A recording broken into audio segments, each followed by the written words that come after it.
Hey everyone, and welcome to this explainer. I am so thrilled to have you here today because we're looking at something absolutely massive. I mean, both literally and figuratively. Think about this for a second. If you take a quick look around the room you're sitting in right now, chances are up to 90% of the items around you spend time inside one of those giant, colorful steel shipping containers. Seriously, 90%. If you've ever stood near a wharf or a major port, you've probably found yourself just mesmerized by the towering cranes and the bustling trucks stacking those boxes perfectly, like, giant building blocks. Well, today, we're exploring the fascinating world of global shipping ports and the complex logistics that keep our modern world moving. Okay, let's dive into this.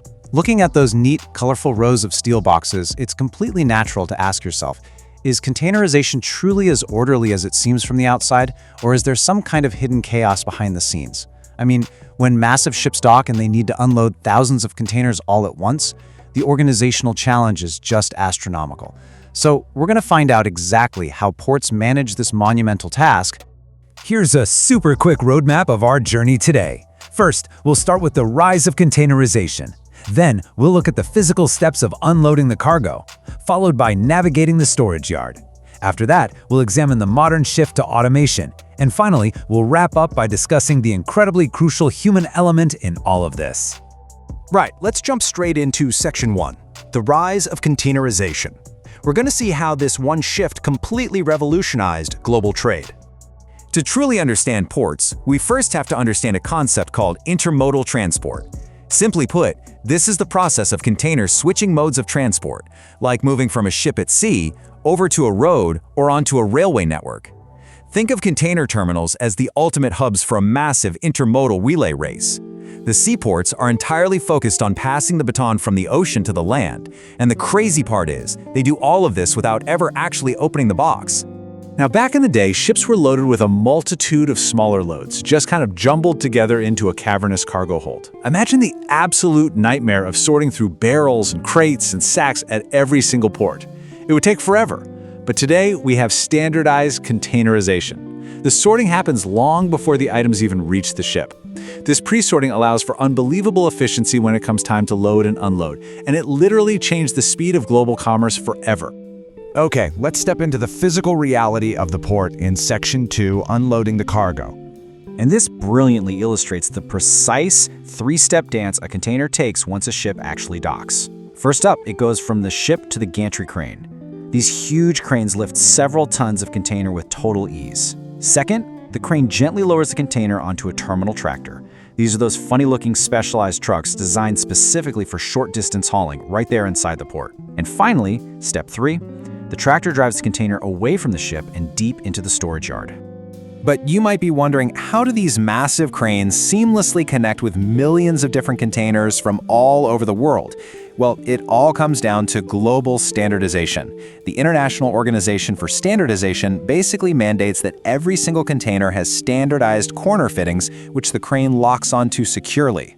On top of that, each container gets a unique identifier number. This ensures that no matter where a container is on Earth, it can be precisely handled and meticulously tracked. So, the container is off the ship, it's on a tractor. Let's move to Section 3, navigating the storage yard. Once a container enters the yard, it waits for a standard truck or train to come pick it up. Moving these giant steel boxes around requires some incredibly specialized heavy machinery. First, we have rubber-tired gantries. These are fascinating. They're basically wheeled cranes that drive right over and straddle the containers. Next up are the tracked gantries, much larger versions running on rails that can straddle multiple rows at once. And finally, my personal favorite, reach stackers. These machines have this massive long arm that can easily stack containers several rows deep, or just expertly plop them right onto a waiting semi-trailer. And that brings us to Section 4, the shift to automation.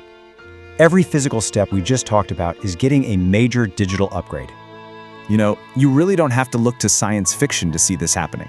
The Port of Rotterdam in the Netherlands is a premier, real-world example of automation in action. There, a human might be sitting comfortably in a quiet office miles away using software to remotely operate that giant gantry crane we talked about. The container is then placed onto a terminal truck that drives itself, completely autonomously, to the storage area, where an automated stacker crane unloads it. It's wild. The entire process from ship to stack can be partially or even fully automated now. Now, what's really interesting about this slide is the contrast between the old way and the new way. Believe it or not, there are still storage yards out there relying on paper-based tracking.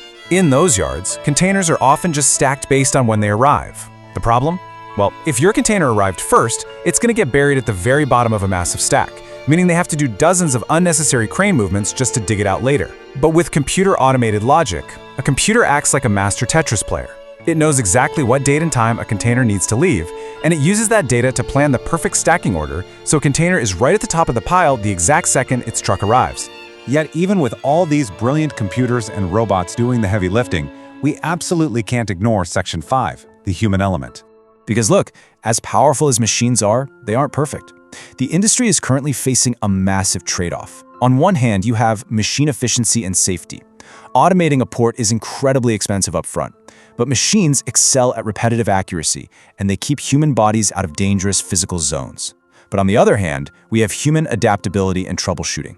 When a computerized system encounters a weird novel problem or a physical jam happens, hours can be lost trying to troubleshoot it digitally. Humans just have a massive advantage when it comes to quickly adapting to the unexpected and fixing things on the fly. And you know, the transition to automation also brings up some really serious complex debates that go way beyond the boundaries of the port itself. First off, there are ongoing, totally understandable concerns regarding job losses for the port workers who have historically built their livelihoods there.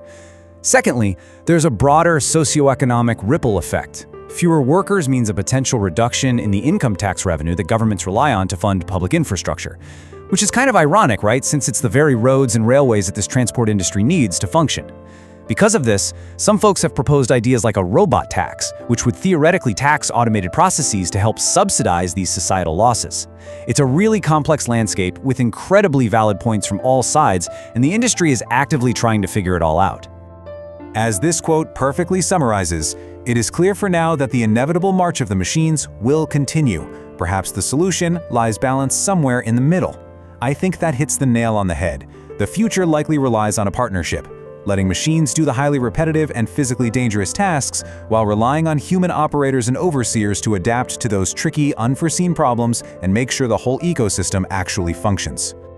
So, I want to leave you with this final, really vital question to ponder.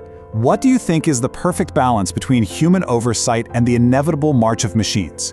Because as global trade just keeps expanding, how we answer this is going to shape not only the future of our massive container ports, but the human workforce that supports them.